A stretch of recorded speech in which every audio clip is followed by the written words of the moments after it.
Hi, my friends. Hi, everyone. Hi, friends. Hi. Hello.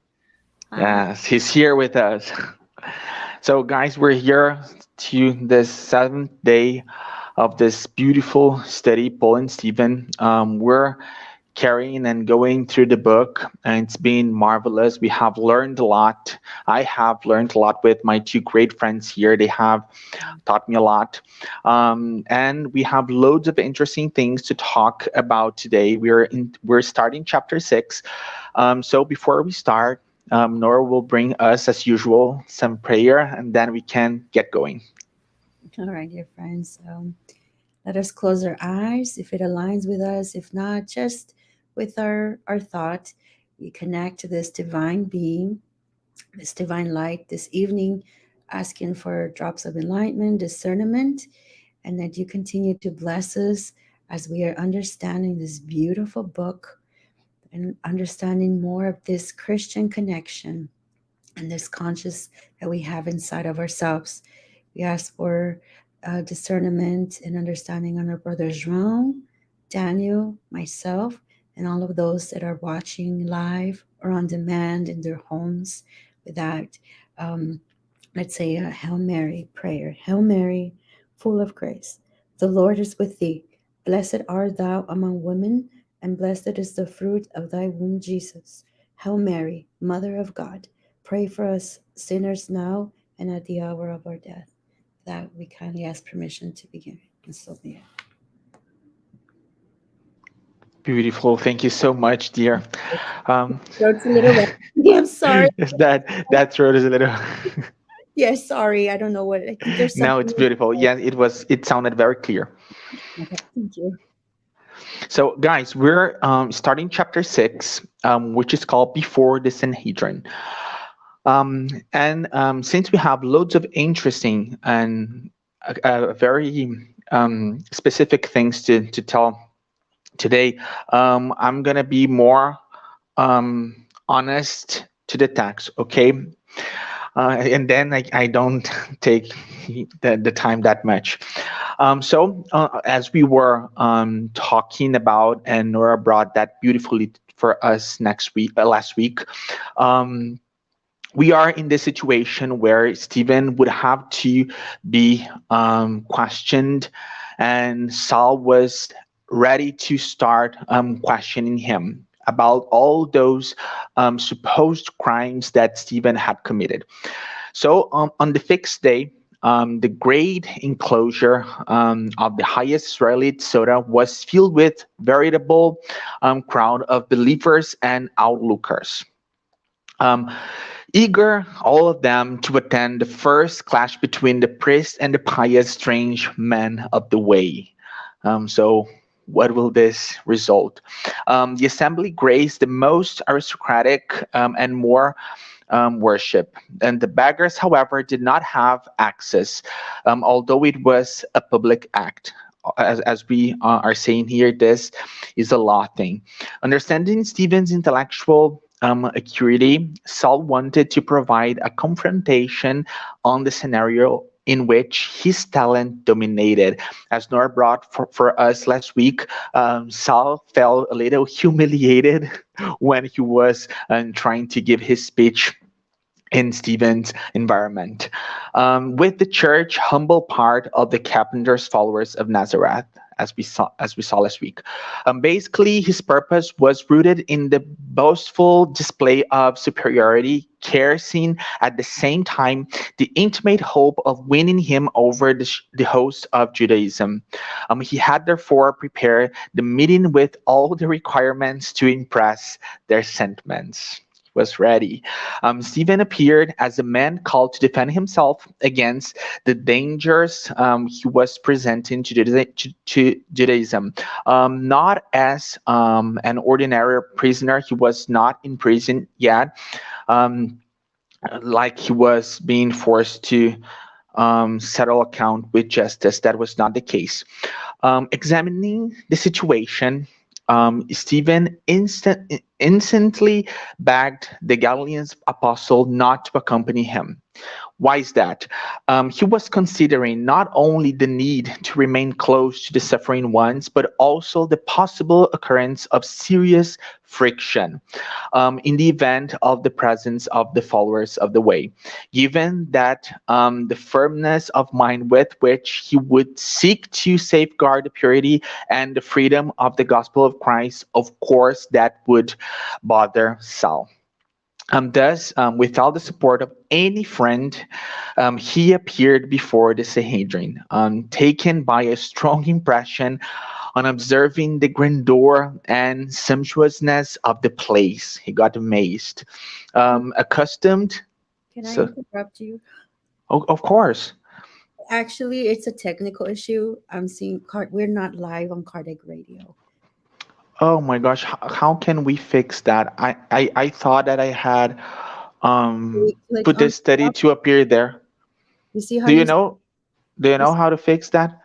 I can try going live here. Let me see. I'm gonna click a button. Okay. Let me see. It doesn't no. Okay. It's okay. Can yes, can we broadcast to other places? I don't know.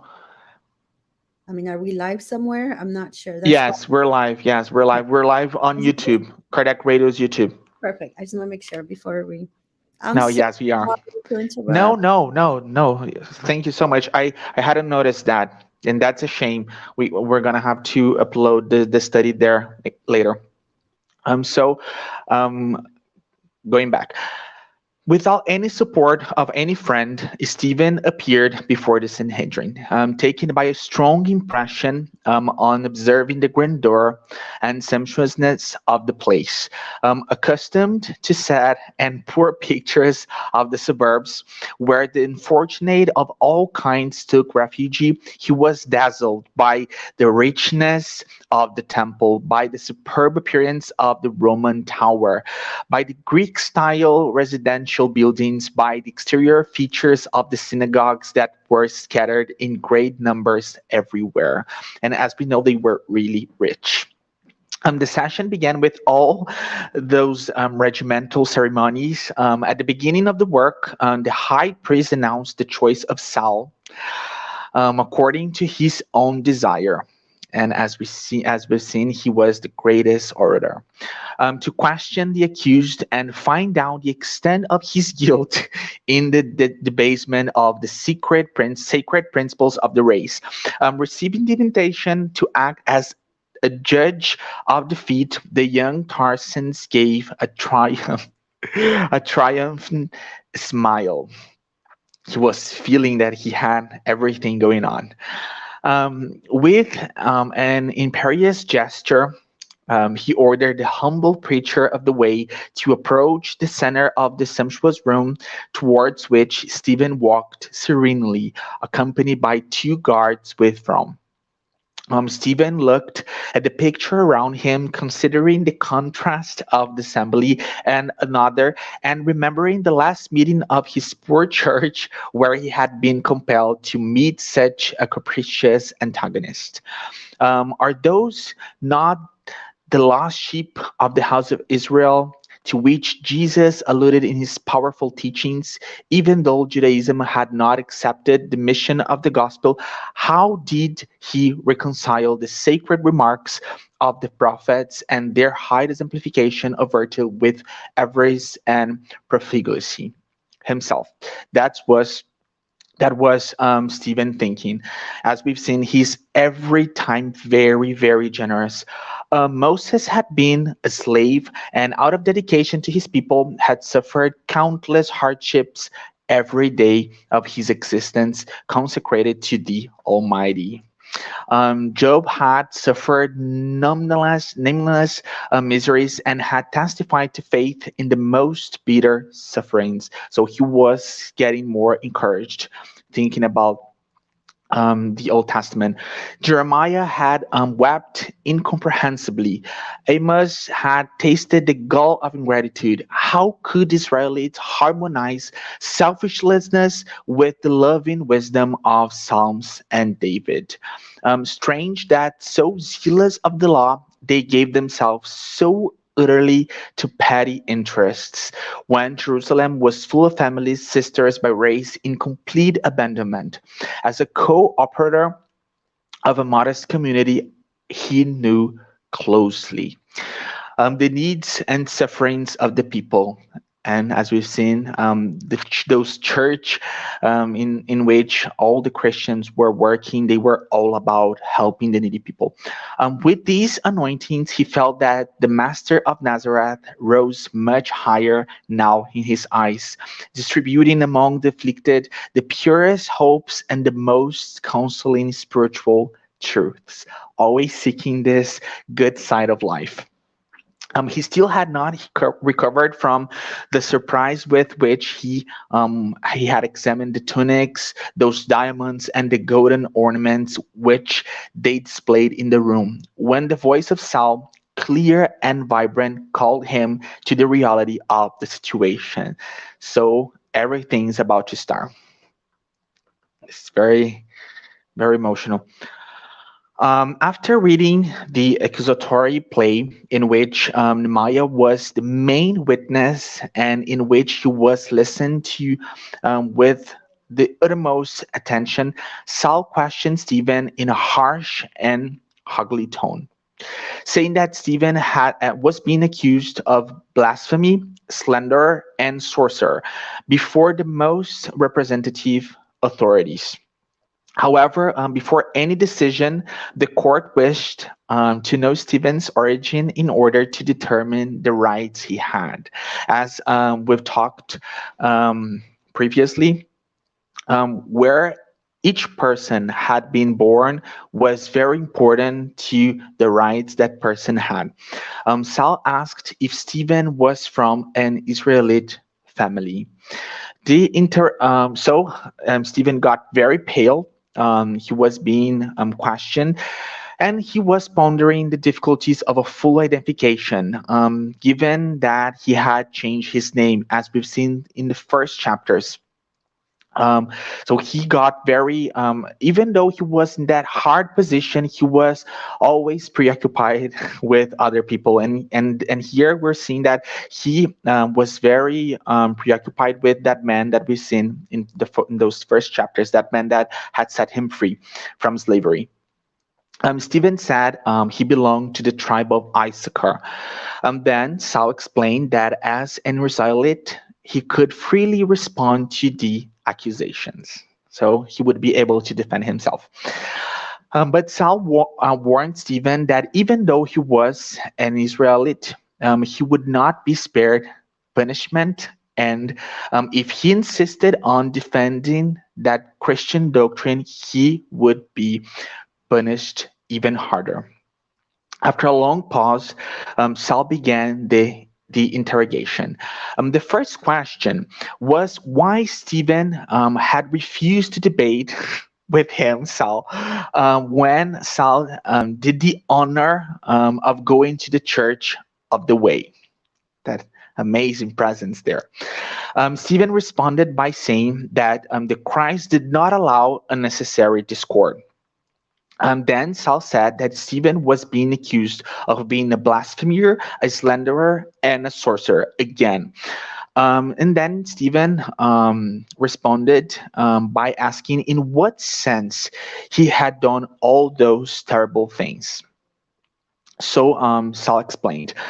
Stephen was blasphemous when he said that Jesus was the Messiah, the Savior. That was the accusation.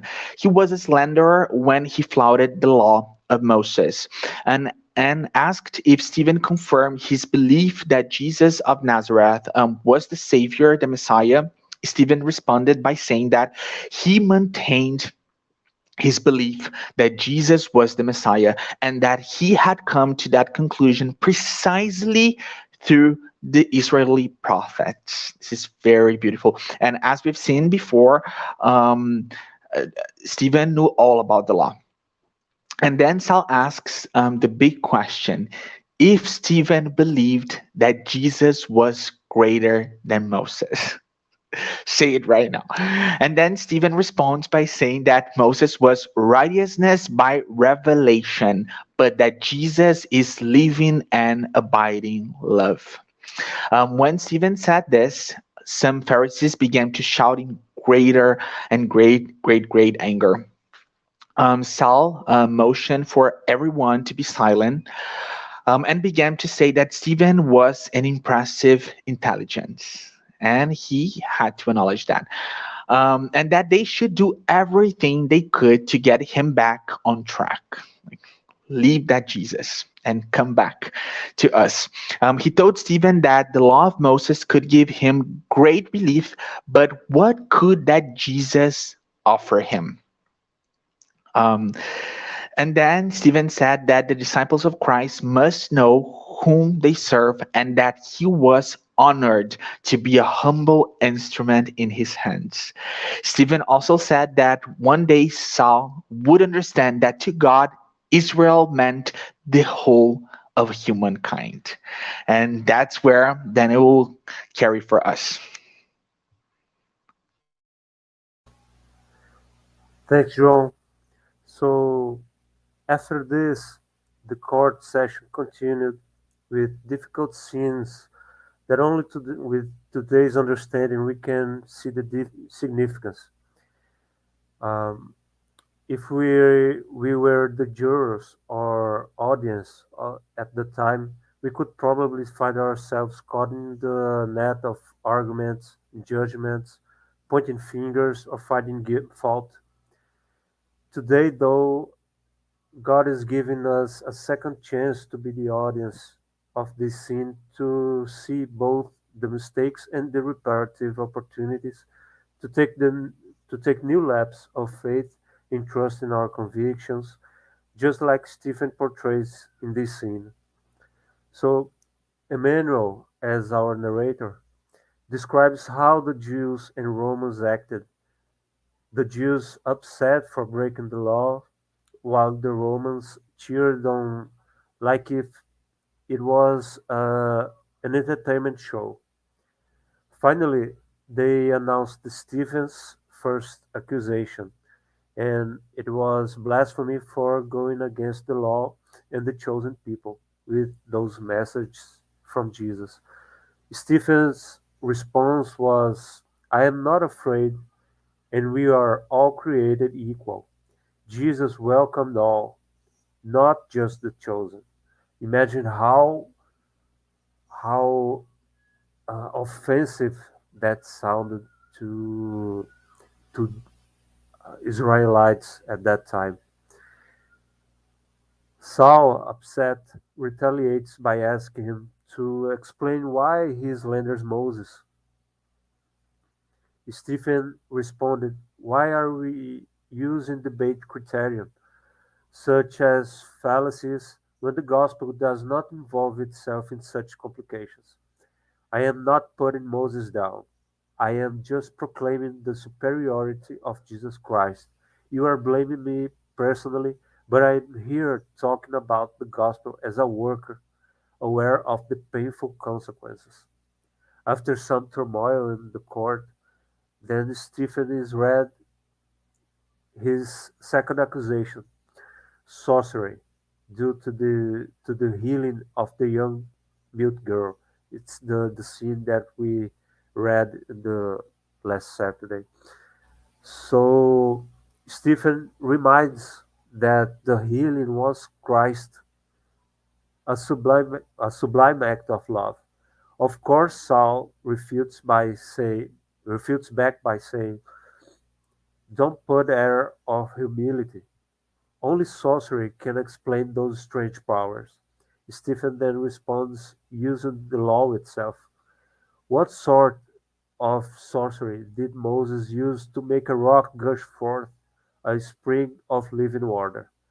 What sorcery divided the sea to escape from captivity?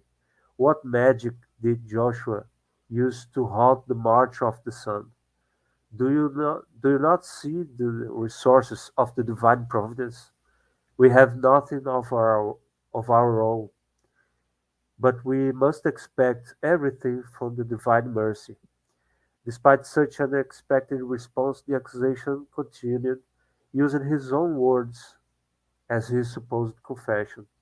However, as Emmanuel narrates, the priests and audience were all seeing how Saul, for the first time, had been defeated. No degree of the law or complicated language infiltrated the language of love, which Stephen portrayed, opening up an important debate reminder. The language of love from Christ is the most intelligent of all, and, and it definitely put Stephen way ahead. That's so interesting, that part, but I think I will comment later. After that, Stephen was allowed, through rites of birth, to give his final defense. It was a beautiful speech, and Emmanuel narrates that some people in the audience were enraged and scared due to traditions, but others were with sympathy and comprehension. Stephen used this observation to courageously expound the sacred teachings of the gospel. He remembered that Jesus would bear witness through words. Therefore, it now behooved him to not to tremble before the unconscious provocations of the world. That shows how mature Stephen was spiritually to receive the teachings from Jesus.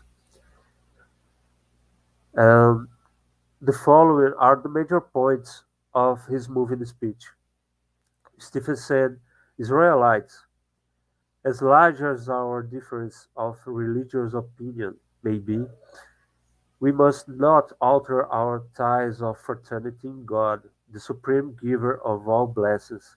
He continues, in former times our ancestors heard the great and profound exhortations of the emissaries to heaven to ensure a future of solid peace to their descendants. Our forefathers suffered the miseries and destitution of captivity. They, their bread was soaked in tears and of bitterness. Their thirst was torment. All their hopes in independence were thwarted, and countless persecutions destroyed their homes. Though their experience comprised powerful and sacred heritage, we cannot ignore our thirst. Well, I will have to read because we've seen these pages have been so fully loaded with intelligence and great speeches from Saul and especially from Stephen. Stephen mentions a list of consequences from breaking the law, prisons from those who make mistakes, valley of the unclean, and with those who are terminally ill, public stoning for fallen women, slavery for those in debt, and 39 lashes for unfortunate. Isn't that enough? He asked. Instead, Ethan asks, where is the mercy? He then says, something speaks to our conscience of a greater life, which inspires us to into elevated and beautiful sentiments. The work of Moses and ancestors have been enormous, but our just God has answered the anguished appeal of the heart by sending Jesus Christ, his beloved Son. We can see here how how fast Stephen could uh, comprise all of these teachings and deeply understood the message of the gospel. It's amazing. We can spend our lives studying, and this men were just ready. I'm sorry, I have a stuffy nose. I don't know if you guys are hearing. Uh, No, it's totally fine, bro. Totally fine. so Stephen's place, he did not debate against Saul because it would cause only cause discord. However, Now the Master is inspiring him to speak about the powerful truths. He felt even more so connected to Jesus because he was too ridiculed and mocked. I am honored to proclaim the immeasurate glories of the Nazarene prophet, whose greatness came to meet us in a moral ruin, lifting us to God through his gospel of redemption. Stephen then asks Pharisees, friends, do you feel the truth of my statements? Then he quotes Isaiah to them. Have you perchance read Isaiah's lessons? It is important to consider his exhortations, that we cannot live in haste or deceive ourselves or run from our duties. For the Lord will go before us, and the God of Israel will be our rear guard. Stephen affirms the,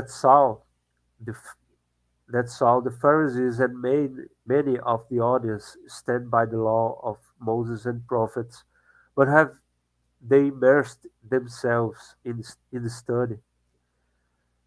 He elaborates, he whom you sarcastically call the carpenter of Nazareth was a friend of all unfortunates. His preaching was not limited to expounding philosophical principles. Instead, by his example, he renewed our customs or reformed our loftiest idea uh, with the seal of divine love. His hands in noble labor bandaged sores, healed lepers, and restored sight to the blind. His heart was shared among all people to the new understanding of the love he brought us to the purest example. So imagine at that time you get to know all the miracles Jesus performed when you focus on the lessons. He was mature enough to see through all the miracles and the fantastic deeds of Jesus.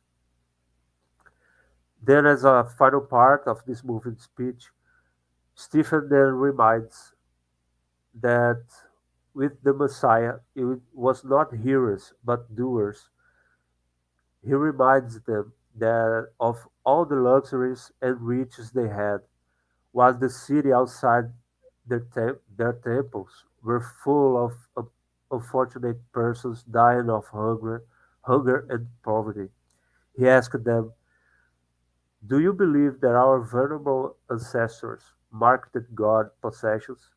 Do you refer to our heroic instructors of the past only to justify the selfish pleasures of life? Where do you keep your faith? In idle comfort or in productive work? Do you desire do you desire peace and yet incite revolt? Do you speak of love toward God and yet exploit your neighbor? Do you not remember that the Eternal One cannot accept praise from the lips while the heart remains far from him? Emmanuel describes how even though they were enchanted by a mysterious power that silenced them all, in the end they called him derogatory names and wanted him stoned. To all of this, Saul gets up enraged and ready to charge with more turbulence against Stephen. So in this serious situation, I give the word to our friend Nora.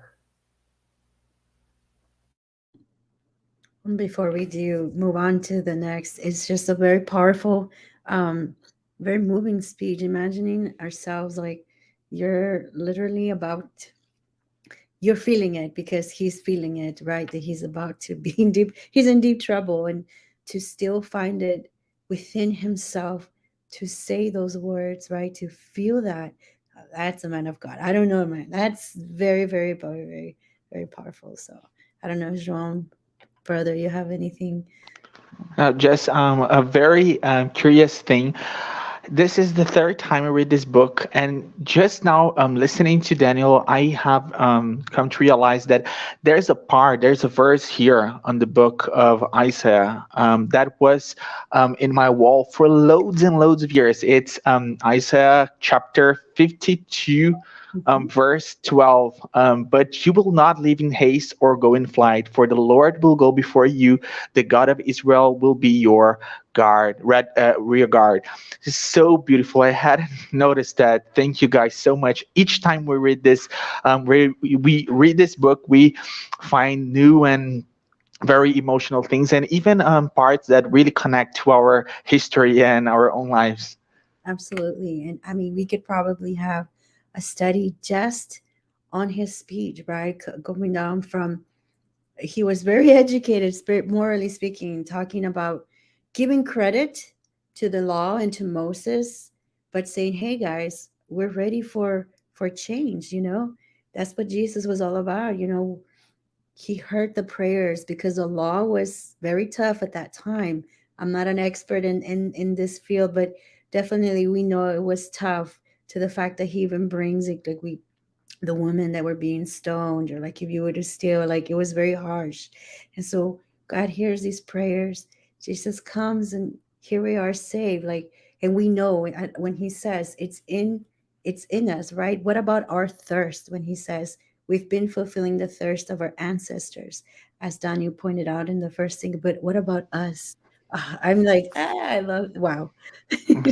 Some and regarding this that you just said, a very interesting thing that, as you guys know, I'm a lawyer, and a very interesting thing that we've always say, and a couple of our colleagues don't agree, but there are loads of lawyers that agree with this, is that Jesus Christ is the first human rights professor. This is totally about him saving.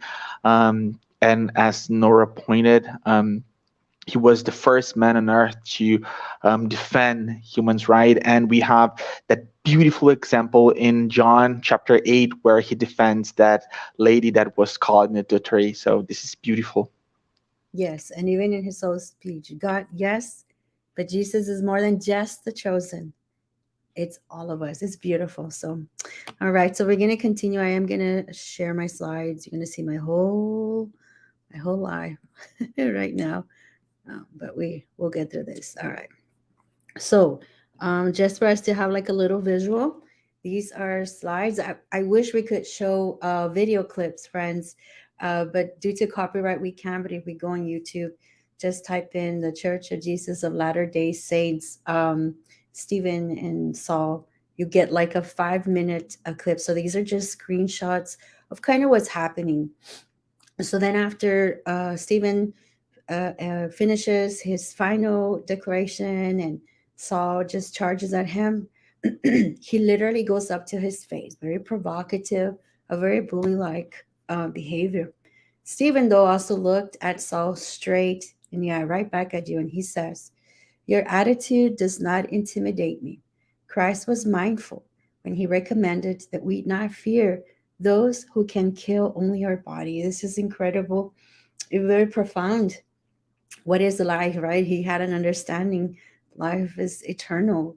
uh, Studying Jesus and trusting his word and his promises is very beautiful. And of course it probably went a little bit above their heads. So Emmanuel describes Saul with hands on hips, hateful looking and rude gestures. Saul promised to use his birthrights to ensure Stephen would be punished. Taken by rage, Saul punched Stephen in the face. The Pharisees applauded, fueling Saul to continue punching without mercy, while Stephen did not react the way they thought, right?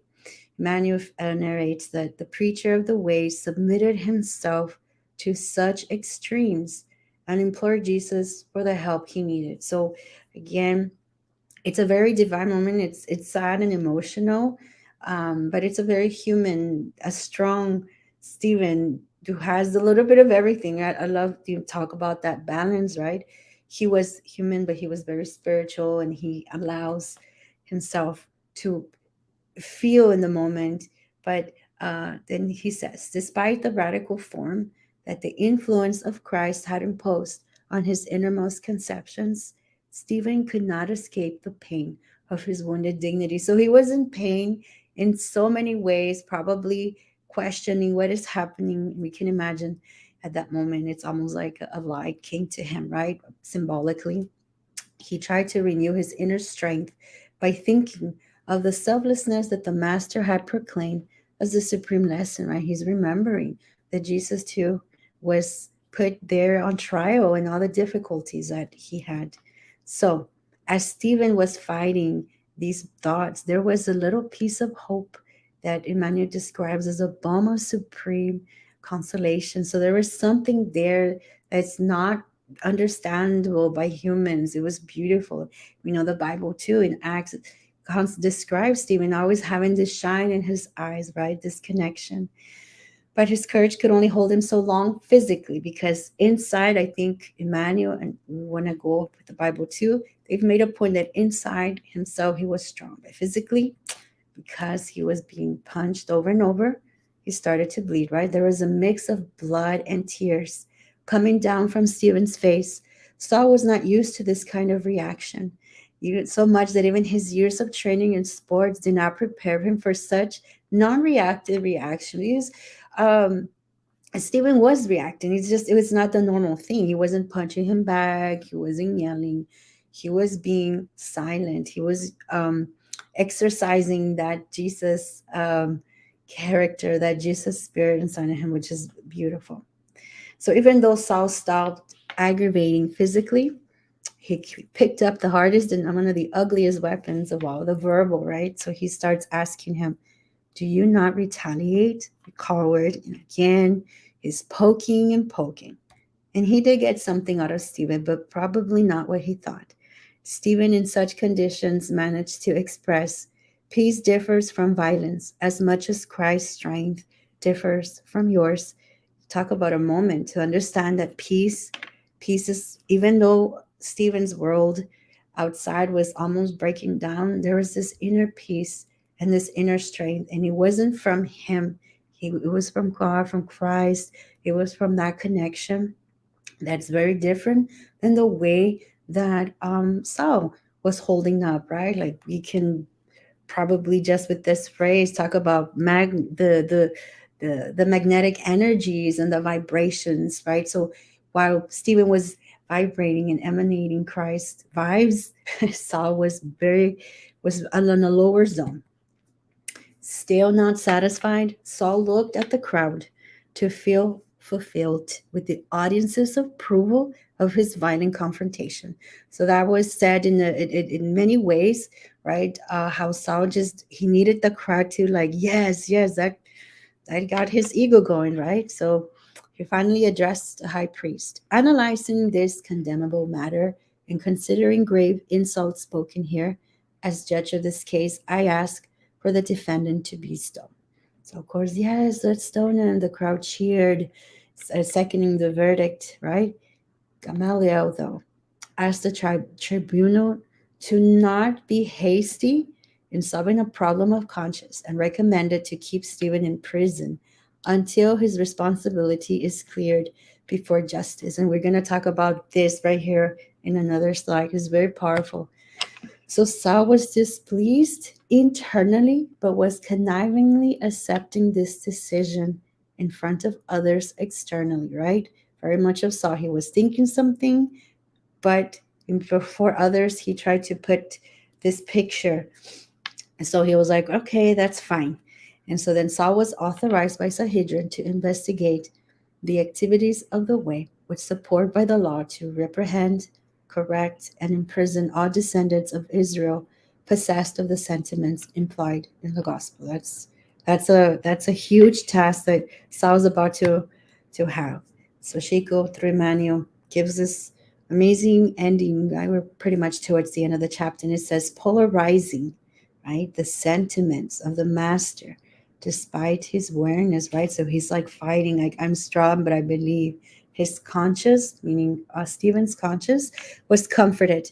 With sincere inner joy, he was aware that once again, God had given him the opportunity to witness to his faith, Stephen was taken to prison in heavy chains, and it seemed like all of those around left the gatherings very satisfied at the amount of violence, blood, injustice, and tears. It was very, a very difficult scene for for for us. Yes, I heard a microphone. I can't see. Am I over the time, dear? No, so sorry, dear. I wanted to open my camera and I opened my mic um, It's okay. instead. All right, so now with just the commentary. The first one is the Gamaliel, because this is very interesting, and I'm not a Bible expert, but I do like to understand a little bit more. So I went back to my Bible and see where is Gamaliel in the Bible, and Emmanuel brings him in the picture in the Bible. Who was Gamaliel, first of all? Gamaliel the elder was the grandson of the great Jewish rabbi Hillel the elder. He kept to Hillel's interpretation of Jewish law. So Gamaliel became a leading authority in the Sahedrin, the highest Jewish court in Jerusalem. That's Google definition, but the Bible itself says it. Gamaliel here is a teacher of the law, held in respect by all people, and commanded them to put the apostles outside for a little while. This is important because the Bible mentions Gamaliel before Stephen comes in and before the jury or the trial, right? And and interestingly, though, that means that he had already been involved with a lot of these cases of the apostles, right, or the followers, the Christians, to use that word that we use it now. I'm not sure what was the name back then. And it says here, and he's kept telling them. Um, Now I say to you, keep away from these men and let them alone. For if this plan or this work is of men, it's gonna come to nothing, right? So if the apostles are not they're not the real deal, it's just a little something and it's gonna finish. But if it's from God, then you're not gonna be able to stop it because you cannot fight against God. So this, what he said, was before that. And so I was like, wow, because the Bible, the way it describes the trial, it was very fast. It was like a Sparks Note version, where this happened, and boom. But Emmanuel is a scholar, and it would make sense that Gamaliel would come in the picture and say, before we do something, right? And you have to take your time, be hasty with those things of consciousness, as he said. And so that was a beautiful thing. Like, wow, great. Now, again, I'm not a scholar, but this is a great practice for all of us, to want to understand more. So I was like, okay, let's continue. Like, I'm a regular person. Like, what are the dots? How can we connect all of this? Because a regular person would ask, why is the Bible saying one thing and the book says another? I mean, one of the ways that I've always, as a teacher, and this is to be with an open mind, open heart. And the more we read, the better knowledge and the more we have. So in this case, I really it comes down to use the point of view, right? And it's not here to destroy us, but it's to enhance our knowledge, right? Destroy what we know. So just because now we have a book that is published after the Bible, it's not to say, oh, everything is down. It's not true, right? That's the first thing we want to do. And it's funny because people say, let's not take the Bible literal. For some reason, it's a lot easier not to take it literal. In the Old Testament, it's easier. Yeah, as we know, Adam and Eve didn't start, or Noah's Ark. All of those were just they were stories, right? Depending where we are. But for some reason, the New Testament, we have to work on that too. And it's not that we don't take it literal. It's just that the Bible has gone through so much. But one important thing that I've always done is, let me read someone else's point of view and let me see, do the plots connect? And there's a lot of associations between this. So in essence, we're getting more information from Emmanuel because we were ready. And so let's think about it here. Emmanuel ends the chapter saying, and I'm doing the ending because that was my part, but I'm sure we could go through the whole chapter and find correlations. The work of that afternoon had been exhaustive, but the interest it had awakened was immense. Stephen was worn out, facing the groups of individuals who were starting to leave while uttering the most diverse comments. He was shackled before being led off to prison. polarizing the sentiments of the master despite his wariness. His conscience was comforted. With sincere inner joy, he was aware that once again God had given him, right, or Stephen, the opportunity to witness his faith. Look at Acts chapter 7:54. This is the verse before Stephen gets stoned. When they heard these things, right, the audience, they were cut to the heart and they gnashed at him with their teeth. But he, being full of the Holy Spirit, gazed into heaven and saw the glory of God. And Jesus, standing at the right hand of God, said, Look, I see the heavens open and the Son of Man standing at the right hand of God. It's really the same thing, different language. We have the whole idea of the audience that were super upset, just like Emmanuel said, right? The Bible gives us what Stephen was seeing, like it could be literal, or it could be a symbolic, or it could be a prayer, it could be a thought where he felt like, oh, I'm speaking directly to God, right? And then here, Emmanuel just describes it in his conscience was comforted. He felt that joy. It came from God, right? So the plots, they associates, their links, they're just said differently with a lot more detail because now we have a different point of view. And that's a beautiful thing to have, I think, when we read, because it enhances our knowledge. So let's finish off by, okay, what does this have to connect with me? One, Stephen's attitude, right? We have a lot when confronting Saul, right? Imagine us having a lot of Sauls in life, difficulties, things that come and oh, it's so difficult. And we feel like we're being punched all the time, we're being hurt. And we want to react and we're being, through Stephen's character, hey, could you just have the faith, right? Just have that courage and just pray, because that was that connection that Stephen had. Another beautiful thing is building our spiritual convictions at a manageable pace. So I'm guilty of this. Sometimes I'm like, I need to lose weight, right? And then we do like these diets and we lose the weight. And then once we stop the diet, what happens? We tend to gain the weight again. So the ideal way to have a healthy life is to be consistent, little by little, little choices. And it's a funny and silly example, but in our spiritual life too, like our spiritual nourishment, it cannot be too much. It has to be like levels, piece by piece. And when we see Stephen, for example, it wasn't just that life. Now we can put the spiritist um, lens here, right? We know it's many lives. So he was able to be who he is because he has built his spirituality from lives. But even within that life, it was built and it was manageable. It was sincere. It wasn't this all at once, because what ends up happening is because it was genuine. When that difficulty came, he was solid. And Jesus said this himself, you're going to build a house, it needs to be on a solid foundation, not on, right? And we see too that Saul has going to have a part in this as he's also working at his pace. But for us too, there's no rush. We just got to keep on going little by little, and let's have this faith, right?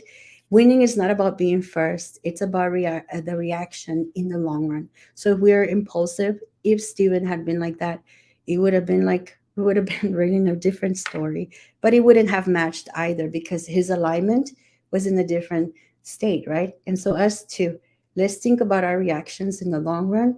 And as spiritists, we know that it's not just today, but what's going to come in the next lifetime. Where what happening now is simultaneously building us in eternity and not inner peace, which is so important now with what's happening around the world. Is very, very difficult.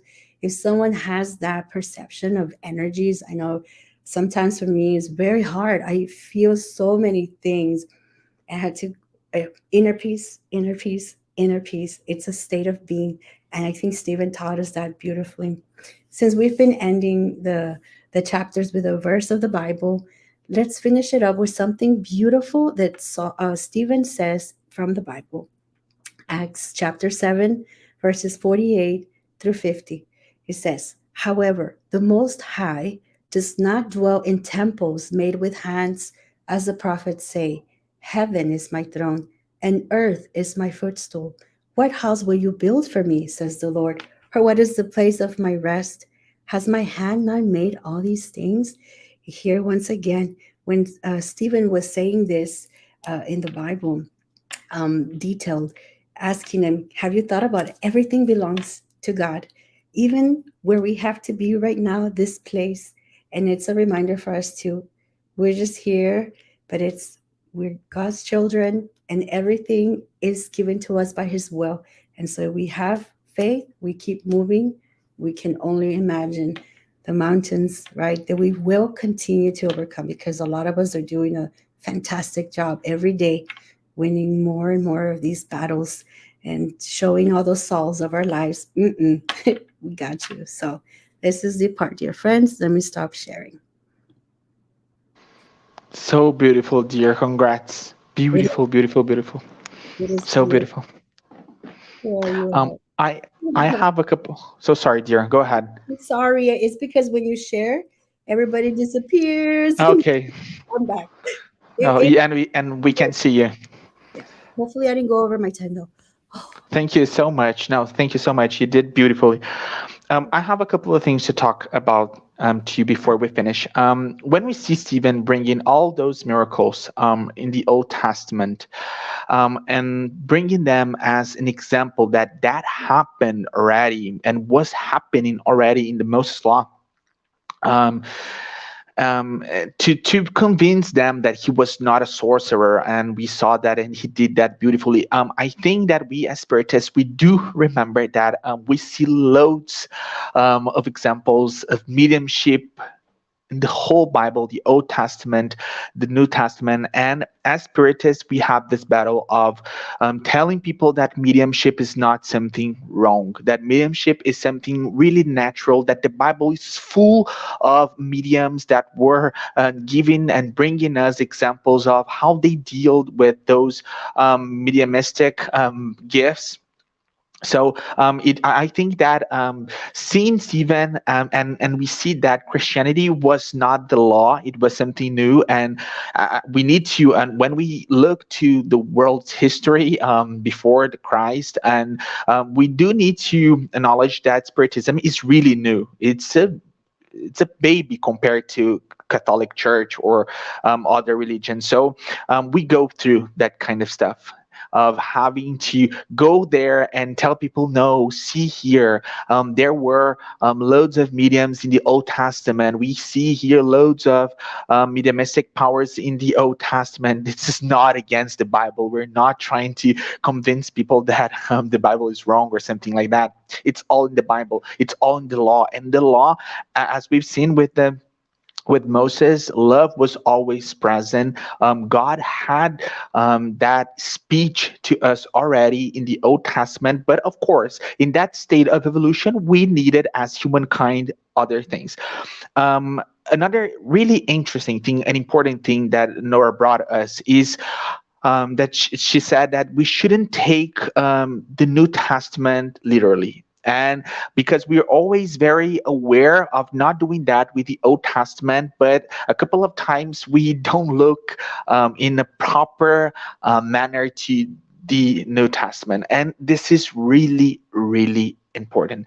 We need to see that the New Testament, um, it's not just the Christ speech. We have Saul of Tarsus, as especially as Paul, talking a lot in in the New Testament. So sorry, in the New Testament, we have all those Pauline speeches, and they are huge. They're very big, and a couple of times they don't match with Christ's speech. So we can't take the Bible in any part literally, because we have a Christ, we have a Savior, we have a Messiah, and at the end of the day, He is what is the most important thing. He's the North. He is, when we are trying to balance things, He is the law, and what He says is the order. And that very profound essence that we need to consider and that we need to acknowledge to live our lives. Another thing, Nora said, winning is not about being first.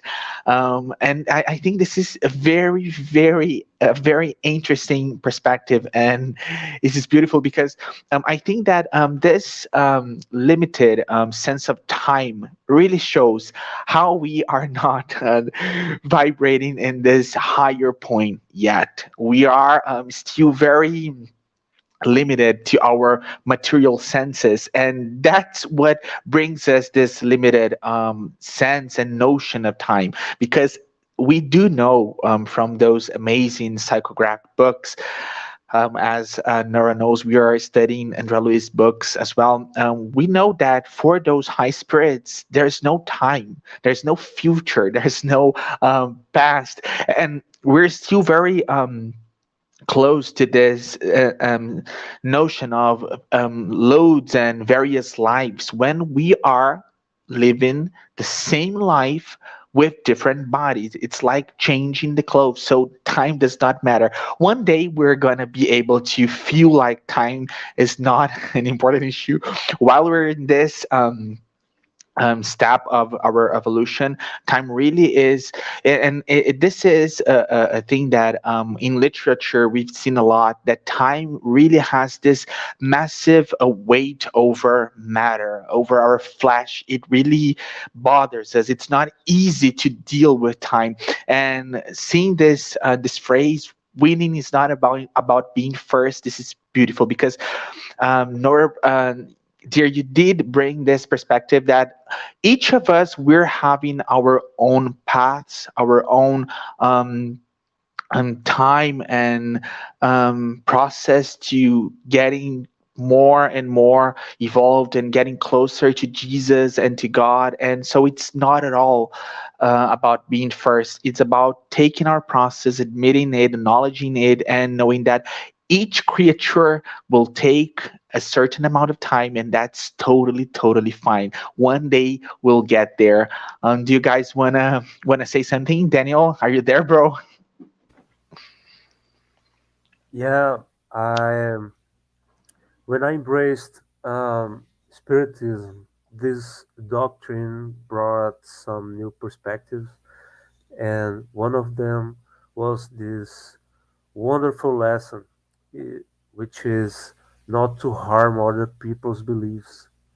I liked that so much, and I think this is why um, Stephen wouldn't really want to win any debate or even participate in the debate because he knew he would win. Um, the the lessons of the gospel are truly deep, and it speaks to the spirit. You know, he knows he's gonna win, and he doesn't want to harm other people's beliefs or even their identity, their history. He wants instead to educate. He wants to bring the truth, not to harm. Um, that's so great, so profound. I love that part. One of the things that made me embrace this doctrine to my life. I wanted to share this with you guys. Oh, that's beautiful. And when we go through in the Bible, through those Pauline epistles, we do see that he will start to acknowledge that, because, and there's a part, I'm not gonna be sure here about the book, but there's a part in one of his epistles that he tells that if it makes sense to somebody to not cut his or her hair, we should respect that, because that's a demonstration of faith. And each individual has a certain way of demonstrating how they are faithful to God. And I do think this perspective that you brought is really interesting, because we see when we compare Saul to Paul of Tarsus, that he learned a lot with Stephen. Beautiful. Dear, do you want to say something? I think you guys nailed it, but just so grateful to be able to understand more. I've always been a person that I just want to understand more and just read more. And like Allan Kardec says, you always have to question. So I question all the time. But then if we are open to those answers, our mentors will open up, like you said, Daniel and João, to our alignment. They will also respect us where we're at. They're never going to allow us to see more than can't handle, right? They're going to give us exactly what we need to be consistent in this path of ours. It's just infinite. There's no rush. We just every day, little by little, you just keep on going. We keep on moving. And it's not first. Saul was the top. He was the first person. He was the best of the law. And not even that got him to truly win. And Stephen's victory, we know what happens to him, right? It wasn't about, it's not always staying alive. It's not always that. It was just everything he taught, like Daniel said, his education, the legacies that he left, that even till today we're learning from him. Like that right there, that's a champion. But we'll continue reading, you know. But it's very interesting though how the Bible just from that verse in Acts, the next one is the stoning part, and you know, maybe it was a style that they wrote back then. I know, like, I was like, we're watching a movie and we're seeing the time. Sometimes some people will put their 10 years later, but sometimes that doesn't happen, right? You just see the author grow or something. So I don't know if maybe in the translation something happened, but I do trust that this understanding that Emmanuel brought us is to the dot. I was blown away as I was studying this today. It was beautiful.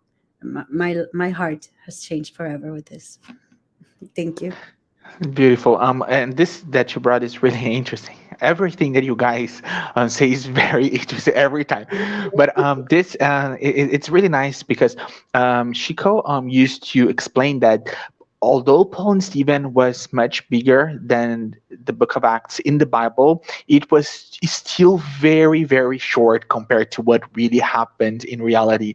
So Paul and Stephen brings us loads of new information, but still they're not all they're all the details. Of course, that would be impossible, as John finishes his gospel saying that if we would try to write every single thing that Jesus did, there would not be space in this whole wide world to embrace the books. Thank you guys. I don't know, do you guys want to say something before we finish the live? I just want to say thank you so much, and to everyone here this evening. Elaine, Continuous Spirita, Sylvia, and Graciela, thank you. Yes, thank you guys so much. I don't know if Daniel will open his mic one more time. Bro, are you there? Do you want to say something before we finish? Yeah, sorry guys for the camera shut No, tonight. oh no, Will be next time will be open. Thank you no, so don't much worry, for don't the worry. opportunity. Yes. Good night, guys. Each week, one of us is having a couple of issues, but we're every time we'll fight to be here to keep studying. And of course, it's not always easy, and being a Christian is not easy. So, Oh yeah, thank you so much for the encouragement. For the encouragement. oh, Yes, Nora was no, yes. no. Nora is this huge shoulder on which we can cry, and she's always supporting us. She's this amazing It has friend. shoulder pads, guys. This shirt is funny. It has shoulder pads, so yeah, bring it on. Yes. Thank you guys. Thank you guys so much. So much. I really appreciate this study. Thanks, I'm Lord. learning a lot with you. Thank you so much. Thanks, See you guys. guys next week, okay? Same, Bye, bro. Good I'm gonna night. close the live. guys. Bye Good bye. night. Bye bye.